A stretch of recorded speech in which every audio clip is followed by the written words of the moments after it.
आज अडयाला जेल में मुख्तलिफ केसेस की समाअत थी। एक 9 मई के हवाले से जो ट्रायल चल रहे हैं वो समाअत, और दूसरे नंबर पर जो बुशरा बीबी साहबा हैं उनकी जो प्रीवियस बेल्स फाइल की गई थी वो, और तीसरा अलकादर ट्रस्ट केस। अच्छा, पहली बात बताऊं कि 9 मई के अंदर जो ट्रायल चल रहा है उसमें इमरान खान साहब समेत तमाम की हाजिरी लगी और उसके बाद वो फारिग,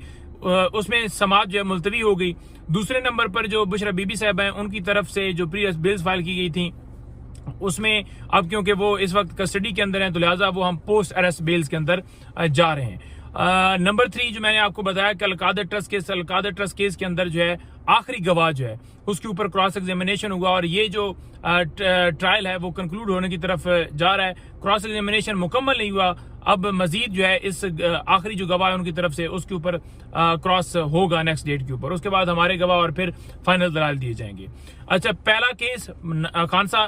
साहब को के ऊपर जो ट्रायल चल रहे हैं मैं उनके हवाले से बताना जो कि 9 मई के अंदर ना खान साहब का, ना बीबी साहबा का, ना किसी वर्कर का, ना किसी पॉलिटिकल लीडरशिप का, किसी का कोई सीसीटीवी फुटेज इसलिए चुराई गई ताकि असल हकायक सामने ना आ सकें। अब आ गया नैब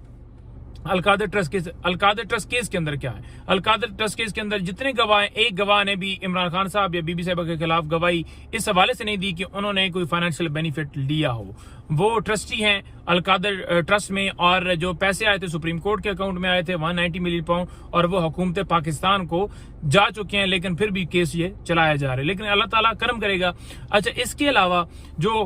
मुख्तलिफ दरखास्तें इस्लामाबाद हाई कोर्ट के अंदर थी, एक थी कि बुशरा बीबी साहबा को जो वहां पर एहलकारें थी जब उनको बरियत के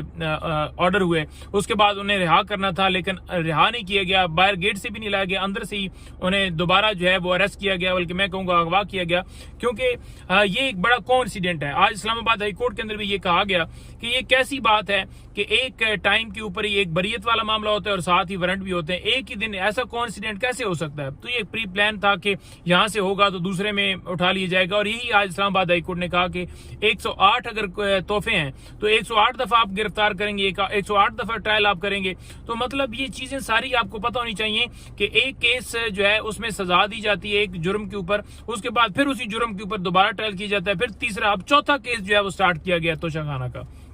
तो मैं आपको बताना चाहूंगा कि इस्लामाबाद हाई कोर्ट में जो एहलकारों ने वहां पर धक्के मारे और जो उन एहलकारों को जो है और सुप्रिटेंडेंट अडयाला जेल उनको पार्टी बनाया गया था, उसमें इस्लामाबाद हाई कोर्ट ने कहा कि आप सुप्रिटेंडेंट अडयाला जेल के पास जाएं, वहां जाकर उनको दरखास्त दें, और फिर उसके बाद जो भी उसके ऊपर सदेबाब होगा, इंक्वायरी शुरू करता है नहीं करता, फिर हम उसके अंदर दोबारा रजू करेंगे मुतलका फोरम के ऊपर। इसके आगे मैं अगर बढ़ूं तो मैं ये बताऊं कि इस्लामाबाद हाई कोर्ट के अंदर ही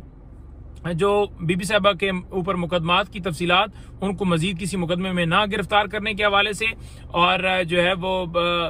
रिकॉर्ड सारा लेने के हवाले से ये सारी एक पटिशन दायर की गई थी, जिसके ऊपर समाअत ये हुई है कि उन्होंने जो दूसरी पटिशन लगी हुई थी हमारी उनके साथ इसे क्लब कर दिया है। तो अब वो पटिशन भी क्योंकि समाअत के लिए फिक्स हो चुकी हैं, जिसमें नैब नोटिस को हमने चैलेंज किया हुआ था नंबर 1, और उसके बाद जो बुशरा बीबी साहबा और खान साहब की गैर कानूनी गिरफ्तारी थी जो है उसको चैलेंज किया गया था। तो ये सारा मामला अब इस्लामाबाद हाई कोर्ट में क्लब हो चुका है, और इसमें बेहतर एक खुशाइन बात यह है कि कम से कम उस बेंच के अंदर चीफ जस्टिस हाई कोर्ट अमर फारूक साहब नहीं है। जो बैड न्यूज सारी हैं तो बैड न्यूज केसेस झूठे, और फिर उसके अंदर कार्रवाई चल रही हैं, लेकिन एक हल्का सा भी वो हमें चौंका नजर आता है तो हम कहते हैं कि चलो ये तो बेहतर है कि फलां बंदा नहीं बैठा। सुप्रीम कोर्ट के अंदर 3 हमारे MNAs जिनको हरा दिया गया है और नून लीग के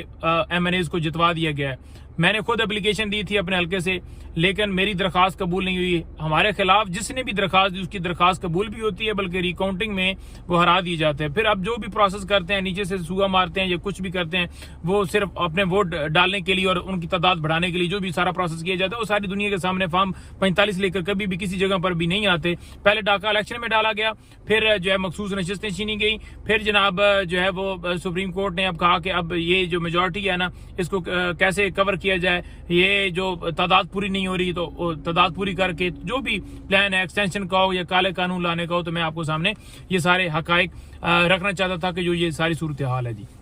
आज की केसेस की ये तफसीलात है, कल के हवाले से मैं आपको मजीद अपडेट करूंगा। बहुत शुक्रिया।